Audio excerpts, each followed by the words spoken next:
کعبہ کے اوپر سے نہ تو جہاز گزر سکتا ہے اور نہ ہی کوئی پرندہ۔ آپ نے بھی ایسا سنا ہوگا۔ یہ بات سچ ہے یا افسانہ؟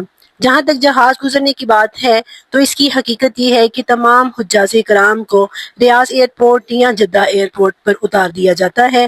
مکہ المکرمہ کی سرزمین پر کوئی جہاز لینڈ نہیں ہو سکتا۔ اس کے پیچھے جو ریزن ہے وہ یہ ہے کہ حدود حرم میں کوئی مشرک داخل نہ ہو سکے، کیونکہ یہ اللہ کا حکم ہے، برات من اللہ و رسولہ، قیامت تک کوئی مشرک بیت اللہ میں داخل نہیں ہو سکتا۔ حضرت ابراہیم اور اسماعیل علیہ السلام کے ادوار گزرنے کے بعد کعبۃ اللہ شرک کی علائشوں سے پاک نہ رہ سکا۔ خود حضور صلی اللہ علیہ وسلم کے دور میں 360 بت موجود تھے۔ اللہ نے اپنے رسول اور اس کی امت کو اس شرف سے نوازا اور ان کے ذریعے اپنے گھر کو شرک سے پاک کیا۔ اس بات میں ہمارے لیے سبق ہے کہ اللہ کو شرک اور مشرک سے بے حد نفرت ہے۔